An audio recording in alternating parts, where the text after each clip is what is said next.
ईश्वर ने कहा, हे ब्रह्मपुत्र, पूर्व कल्प में दैत्य के भार से अति दुखी, विह्वल, अति दीन हो पृथ्वी ब्रह्मा की शरण में गई। उसके मुख से कथा सुनकर देवगणों के सहित ब्रह्मा ने क्षीर सागर में बहुत स्तुति द्वारा हरि को प्रसन्न किया। ब्रह्मा के मुख से सब बातें सुनकर दिशाओं में प्रादुर्भाव भगवान ने कहा, हे देवतागण, डरो मत, क्योंकि देवकी की उदर से वासुदेव द्वारा अवतार ग्रहण कर मैं पृथ्वी का कष्ट हटाऊंगा। हर हर महादेव, श्री शिवाय नमस्तुभ्यम। मेरे यूट्यूब चैनल में आप सभी का बहुत बहुत स्वागत है। आज मैं श्रावण मास महत्व की कथा का 24वां अध्याय सुना रही हूँ। इससे पहले के अध्याय 1 से 23 तक के उनका श्रवण करने के बाद ही आपको 24वां अध्याय का श्रवण करना चाहिए। तो अगर आप सबको वीडियो थोड़ा भी पसंद आता है तो प्लीज वीडियो को लाइक शेयर करें। पहली बार चैनल पे है तो चैनल को सब्सक्राइब करके बेल आइकन को दबाएं ताकि वीडियो की नोटिफिकेशन समय समय प्राप्त हो सके आप सबको। कमेंट बॉक्स में हर हर महादेव या शिवाय नमस्तुभ्यम अवश्य लिखिएगा। तो मैं आगे का अध्याय आप सबको सुनाना प्रारंभ करती हूँ। बोलिए हर हर महादेव। आप देवतागण पृथ्वी पर जाकर यादव रूप से उत्पन्न हो, यो कहकर प्रभु अंतर्ध्यान हो गए। देवकी के जठर से उत्पन्न होने पर वासुदेव ने भगवान को कंस के डर से गोकुल में रखा। वहां पर भगवान बढ़ने लगे। फिर मथुरा में आकर सब गणों सहित कंस वध कर सादर शब्द नगर निवासी प्राणी जनों ने प्रार्थना की, हे कृष्ण, हे कृष्ण, हे महायोगिनी, हे भक्तों की अभयदाता देव शरणागत वत्सल, आपको हम लोग नमस्कार करते हैं, हमारी रक्षा करो। हे देव, हम आपसे कुछ प्रार्थना करना चाहते हैं, उसे आप सुनिए। हे देव, किसी को भी आपके जन्मदिन का ज्ञान नहीं है। ज्ञान होने लेने पर सब लोग उस रोज वृद्धोपन उत्सव करेंगे। इस प्रकार उसमें उनकी भक्ति श्रद्धा अपने में आत्मीयता देखकर उन लोगों ने केशव ने जन्म दिवस में होने वाले कार्य को कहा, श्रवण कर उसी विधान से व्रत किया। व्रत करने वाले को भगवान ने बहुत वर दिया।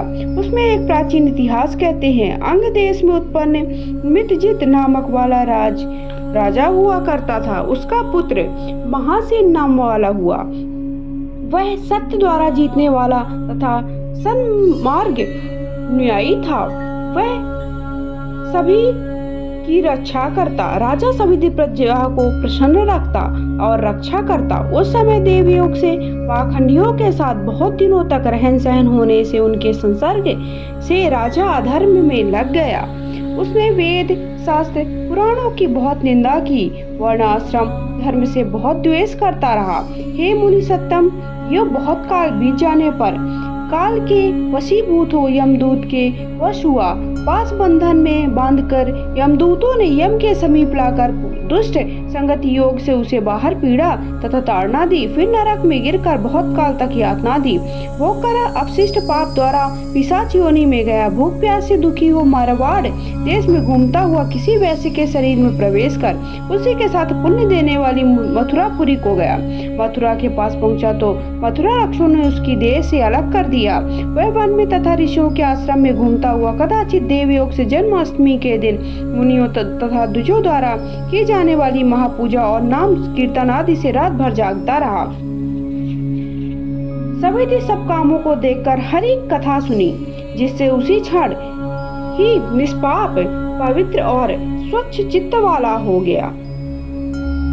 उसी समय प्रेत शरीर छोड़कर विमान द्वारा विष्णु लोक को गया। यमदूतों से व्यक्त हो दिव्य भोग समन्वित हो गया। इस व्रत के प्रभाव से विष्णु के सानिध्य से मुक्ति फल प्राप्त किया। इस प्रकार से श्रावण के महीने में जो भी कोई भी एक व्रत त्योहार या पूजा करता है उसके सभी पाप नष्ट हो जाते हैं और वह मुक्ति प्राप्त करके वैकुंठ को जाता है। तो इस तरह से मैंने श्रावण मास के महत्व की आप सभी को 24वां अध्याय भी सुना दिया है। जल्दी अध्याय समाप्त होने वाले हैं क्योंकि श्रावण का महीना भी समाप्त होने वाला है। तो आपको कल 25वां अध्याय सुनने को मिलेगा। अगर आप सबको ये वीडियो थोड़ा भी पसंद आया और आप महादेव के भक्त हैं तो प्लीज वीडियो को लाइक करके कमेंट बॉक्स में हर हर महादेव श्री शिवाय नमस्तुभ्यम लिखना ना भूलिएगा। वीडियो को सबके साथ शेयर करिएगा ताकि श्रावण के महीने का क्या महत्व वो पता चल सके। बोलिए हर हर महादेव।